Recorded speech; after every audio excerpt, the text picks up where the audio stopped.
Don't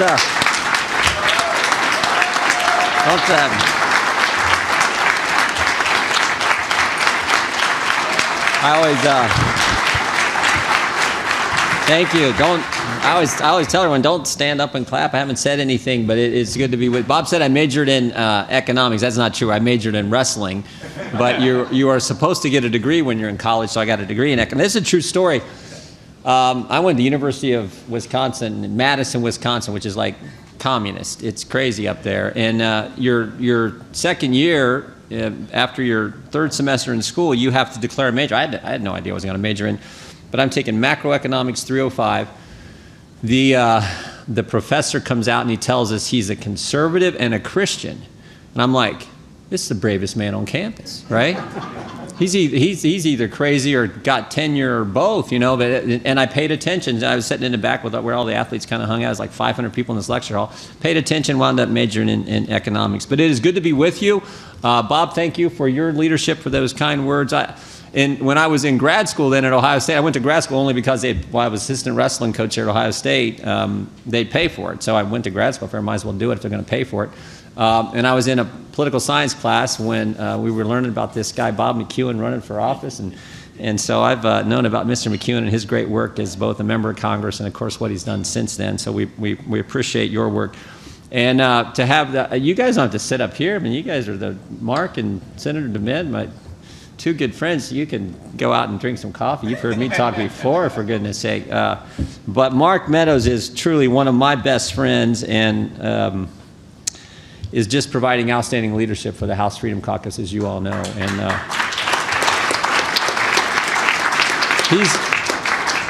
and the same for Senator DeMint, his leader. These are the there are guys and folks in politics who you wish weren't, right? Most of them are Democrats. And then there are people like Jim DeMint, Mark Meadows, Bob McEwen, people who are in it because they care about the principles that made our country special in the first place. And that's all of you as well. I mean, my good friend Ken Blackwell is the same. I could say it about so many of you. But anyway, thanks for what you do. I say this every time I get a chance to talk to anybody. Good things in life don't just happen. If you want to accomplish anything of meaning, anything of significance, anything of lasting value, it takes work, it takes effort, and most importantly, it takes a willingness to assume risk. You get off the sidelines and get in the game, there is risk. Whenever you try to accomplish something that matters, there's a chance you might fail. And that alone keeps a lot of people from ever trying. So thank you for getting in the game and making a difference. Mark and I tell our colleagues, particularly in the Freedom Caucus, that when you do what we try to do, you're going to take heat from the press. I mean, we tell them if the press isn't saying something bad about you, you're not doing anything any good. That's just the way it works. And this is Mark back there talking to the president. So when the president calls, he goes back and he's talking on the phone. You can hear him back there. But yeah, if the press doesn't say, I share this story all the time. You all know Cal Thomas had a great line when he's talking about the press, and then when he was talking about normal people and how we view things and how the mainstream elite national press talks about things.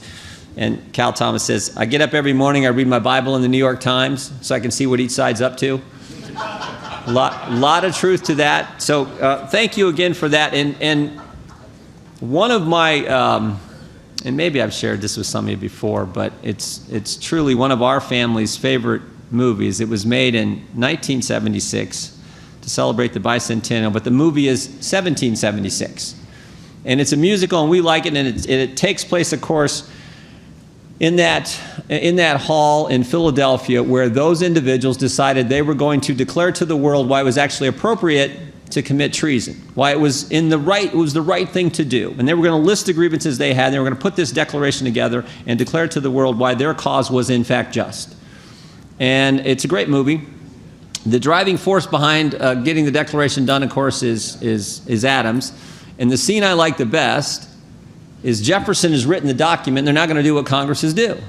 They're going to mark it up, right? They're going to debate it, and they're going to mark it up, and they're going to amend it and different things. And Adams is so impatient. He wants to get on with this thing. They start the markup, and one of the members of that Congress stands up, that first Congress, and says, we need to change this section. Because when King George sees this, it's just a little too hard-hitting. We need to tone this down.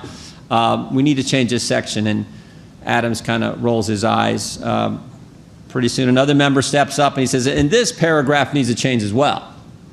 Because when Parliament sees this is just too tough. We're going to have to change this because Parliament won't view this right. And Adams rolls his eyes. Third member stands up and says, yeah, and this part's got to go altogether. Because this could jeopardize our deep sea fishing rights off the coast of New England. And Adams can't take it any longer, and he says, it's a revolution, dang it, we're going to have to offend somebody. and the point is, and this is critical, the point is, our job is not to offend, but our job is to state the truth. Our job is to stand up for the things that make America the greatest nation in history. When I first ran for state senate, we had a race in Lima, Ohio. West Central Ken remembers this because he was the only guy who didn't endorse my opponent. The whole we had at that time the most expensive state senate primary in the history of Ohio. And I was running against a guy who was in House leadership. Two House members were running for the state senate seat. Wound up spending close to $900,000 for a state senate race in Ohio. Unheard of at the time. Governor endorsed our opponent, Speaker of the House, President of the Senate, Attorney General, State Auditor, a Congressman named Boehner did TV ads for our opponent. I mean, it was a big race. We wound up winning because we had a lot of good folks help us out and worked our tails off. But one of the guys I met who's been a great supporter of ours over the years, been a supporter of Ken's as well, a guy named Leo Hawk in Lima, Ohio. First met him, he decided to help us, got into this race and did a number of great things for us. But he gave me this little sign, and all the sign said was DWYSYWD. And he handed it to me. He says, you know what that means, Jordan? I said, I don't. It looks crazy to me. He said, this stands for do what you said you would do. And that is the biggest problem in this town right now. We make this job way, way too complicated. It's really pretty basic. What'd you tell the American people you're going to do? Go do that. And that is a problem. And I will tell you this. There's one guy who's doing that right now. And not all of us in this room, not all of us supported him when he ran for president, but he is doing what he said he would do. I mean, think about this. Taxes have been cut. The economy's growing. Unemployment's at its lowest level. Gorsuch is on the court. ISIS is backpedaling. The Iran deal is finished. North and South Korea have met. The hostages have come home. And 3 days ago, the embassy was put in Jerusalem. Now, that's pretty darn good, right?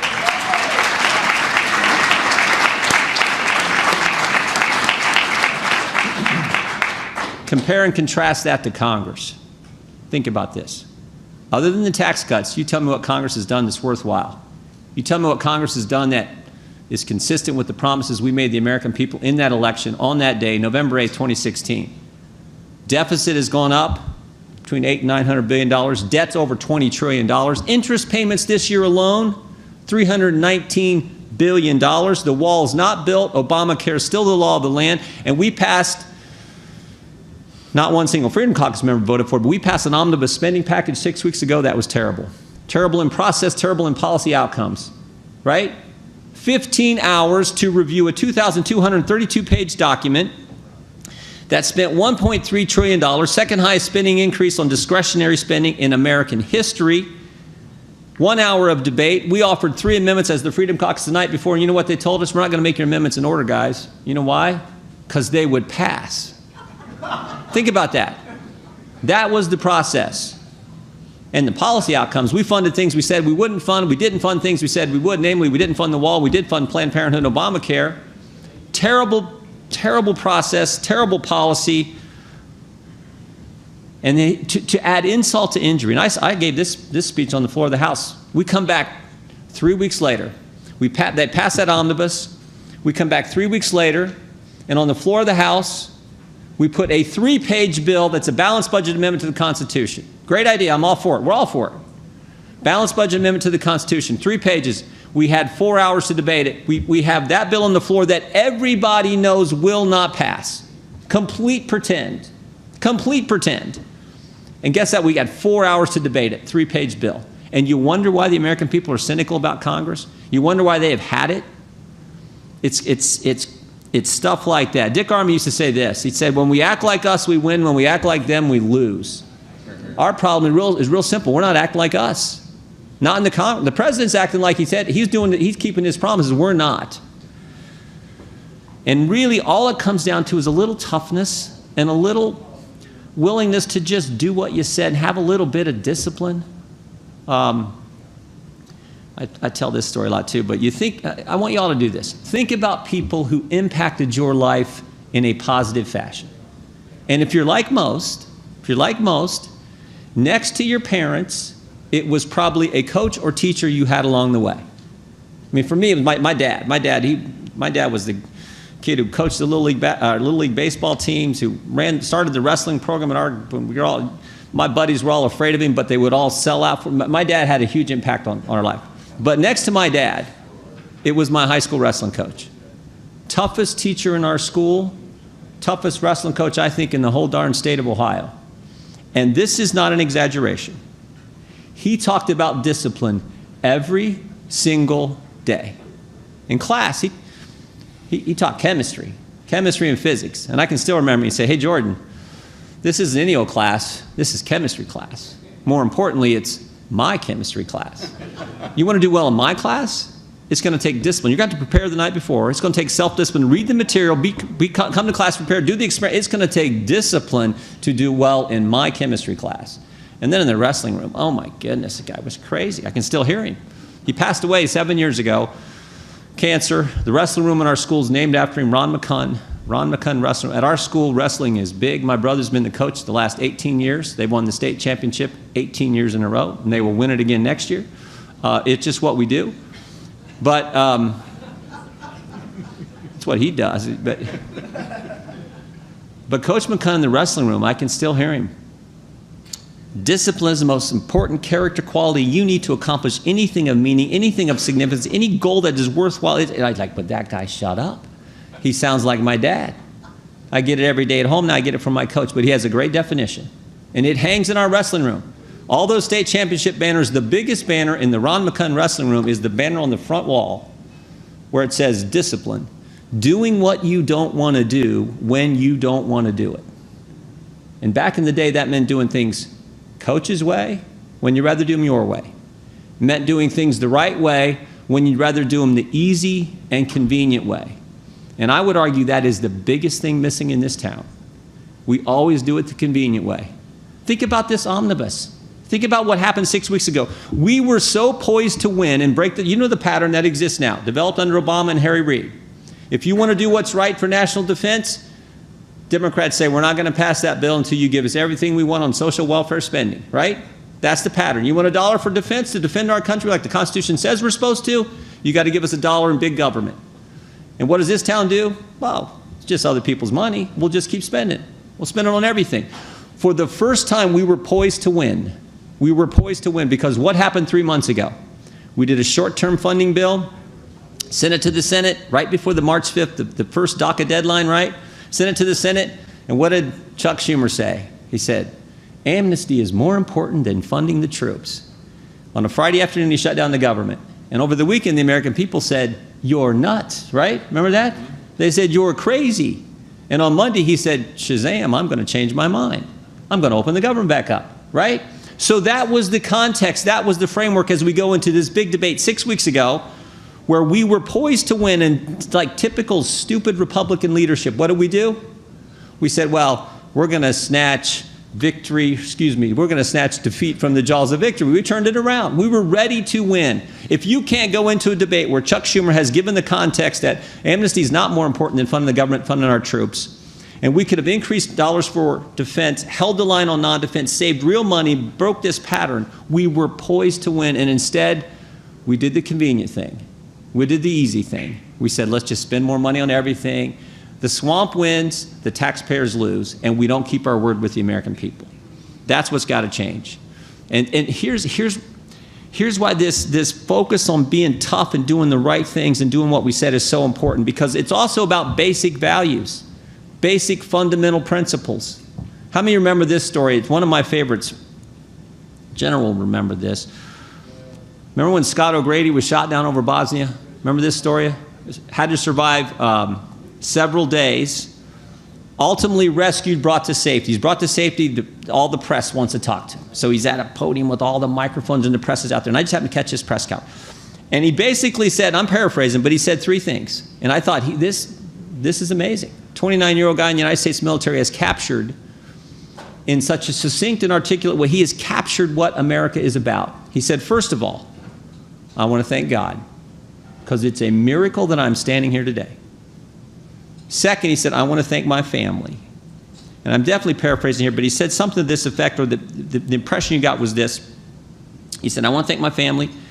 He said, because it was while I was out there that I thought about them, and I knew they were thinking and praying for me. He said, knowing they were doing all that helped motivate me to do what I had to do to survive. He said, I really want to thank my family. And then third, he said, I want to thank my fellow servicemen who risked their lives to come save me. They're the heroes. And I thought, he's done it. The key things, the words we most associate with America. When he referenced God, he was getting at this idea of faith and how central that is, first on a personal level, most important thing.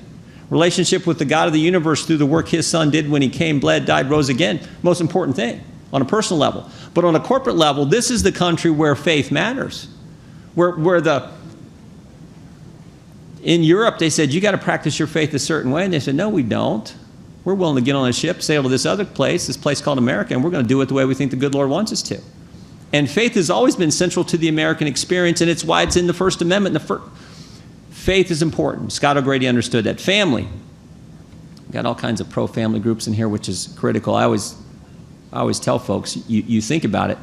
The first institution the good Lord put together wasn't the church, wasn't the state. It was moms, dads, and kids. And the strength of that institution ultimately determines the strength of our entire culture. And we need to do policies that build that institution up.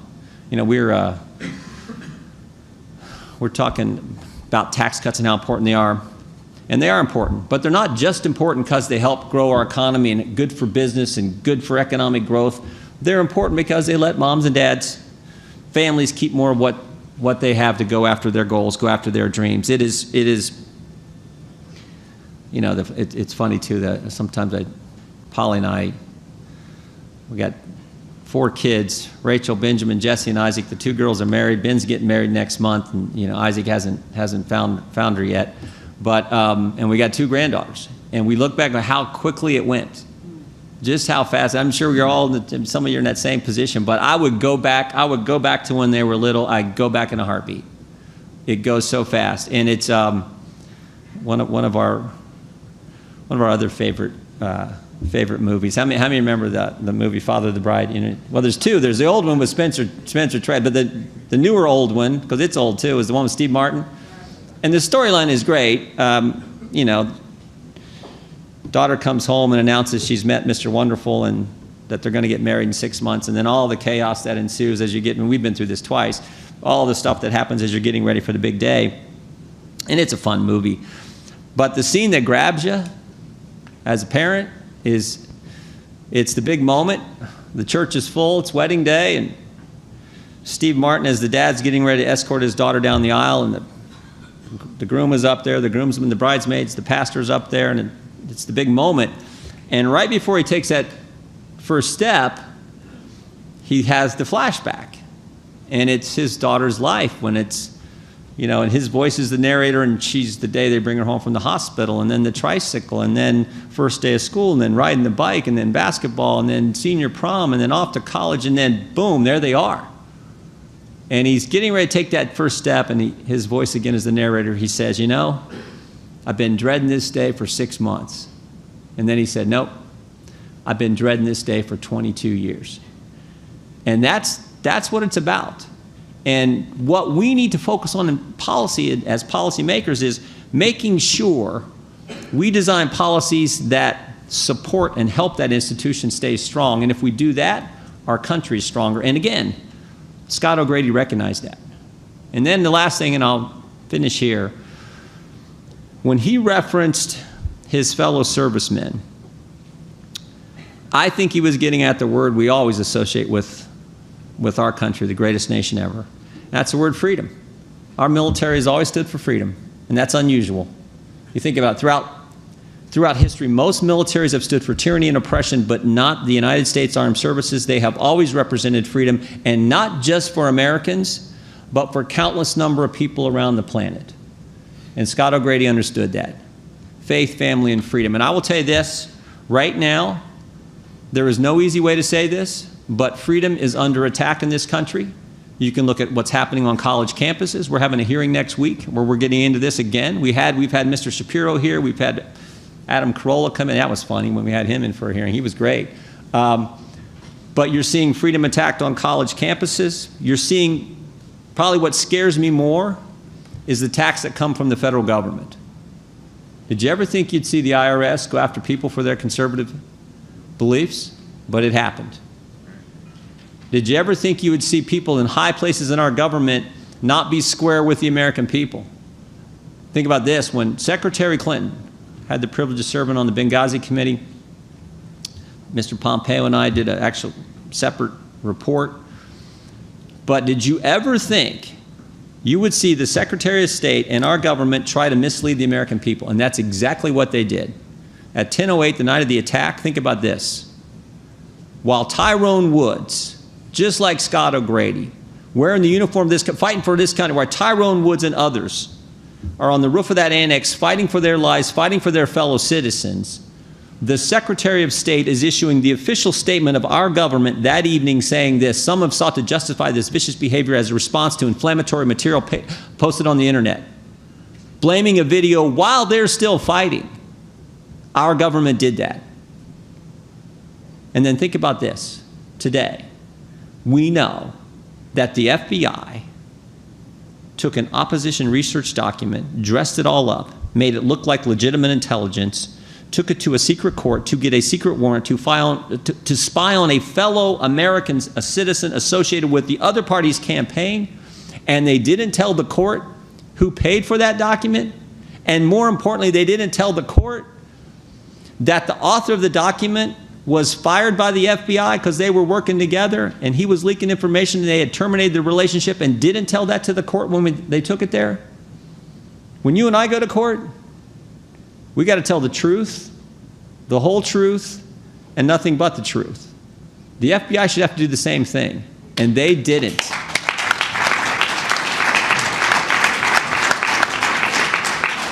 There's one thing that scares me probably more than anything else. It is now there are so many of our fellow citizens who believe, and I think it appropriately believe, that there are now two standards.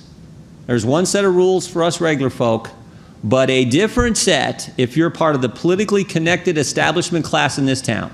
If your name is Clinton, Comey, Lynch, Lerner, you get a different deal than us regular citizens. And it is not supposed to work that way in this country.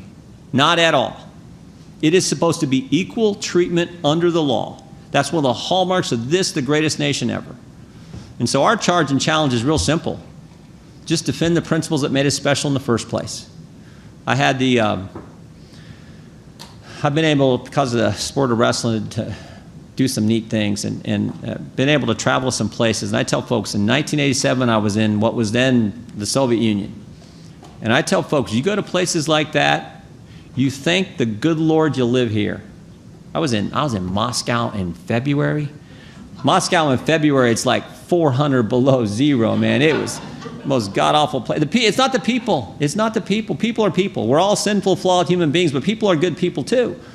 It's not the people. It's the system. It's what it does to people. It was just gray, dismal. It was the Wizard of Oz before Dorothy gets to Oz. You know, it was just dull, black. It was bad. And I've been to Cuba twice. Cuba is a warm Soviet Union. They were, so look, I was there in 88 and 90. They were still driving 58 Chevys, just like they're still driving 58 Chevys today. It's sad. I tell folks it's Gilligan's Island with terrible food. Again, not the people, not the people. So we live in the greatest country ever. We should never forget that. But we got some work to do. Let me just finish one other story, because I love this story. I mean, you think about this country, think about what we have. A few years ago, we had some good friends of ours who live in Dayton. We live about 35 miles north of Dayton. Some good friends of ours. He's our lawyer and treasurer for our campaign. Great buddy, old wrestling buddy of mine. And Jim and Kamala called us up and said, hey, can you guys come down for dinner? And we said, yeah, we're free this night. We'll be happy to do that. And he said, well, before we go to dinner, we're going to tour the Wright brothers' home. And we're like, oh yeah, we love that kind of stuff. The house we live in, raised our kids in, we've been there 20 years now, our house was built in 1837, so we sort of like that, there's always something to do to them. They always cost money, it seems like. But we say, yeah, we want to do that. So we go down, you take a tour, you give them $5, and it's like a historical society, and they take you through the Wright brothers' home. And you learn all kinds of neat things about these two great Americans, two great Ohioans. The end of the tour, it's in one of the brothers' bedrooms, and I forget which one it is, but it's the last room on the tour. They show you two pictures. First picture they hold up, that first flight, 1903, Kitty Hawk, North Carolina, in this thing they call it an airplane. I mean, you wonder how it got off. It barely got off the ground. Got off the ground 4 or 5 feet, flew like 100 feet. Barely got off the ground in this jalopy thing they called an airplane. And they show you that picture and you're like, oh, I remember that. 7th, 8th grade, whenever you learn about it in school, and I remember that. So they put that down. Next picture they hold up, 1947, Chuck Yeager breaking the sound barrier. And that was, wow, that I didn't know. Think about that. In 44 years, from two guys flying like 102 feet, 5 foot off the ground, on a beach in North Carolina, 44 years later, another American breaks the sound barrier. And I'm like, wow. And literally, that was the end of the tour. And I'm walking out the door, and as I'm walking out the door of that bedroom, I thought, wait a minute. I represent Wapakoneta, Ohio, hometown of Neil Armstrong. Why in the world did they stop there? So think about this fact. 1903, two guys fly 100 feet. 44 years later, another American breaks the sound barrier. 22 years after that, another American steps on the moon. Don't tell me it's not a great country. It is the greatest nation in history. And all we need to think about is, our challenge is to keep it that way. Our challenge is to do, and I will stop here. I said that twice, but I mean it this time. Our challenge is to remember what Paul said to Timothy, my favorite scripture verse, 2 Timothy 4:7. Paul's the old guy giving advice to the young guy. And he says, fight the good fight, finish the course, keep the faith. And I love that verse because it is a verse of action. Fight, finish, keep. Verse of action. And it is a verse that has been central to what America is about, the attitude that has characterized this country for 200 and some years. Fight, finish, keep. If we do that, we're still going to be the greatest country ever, and we're going to continue to lead the world and be this example of how freedom does work, how freedom does matter, and how liberty counts. So God bless you all. Thank you very much.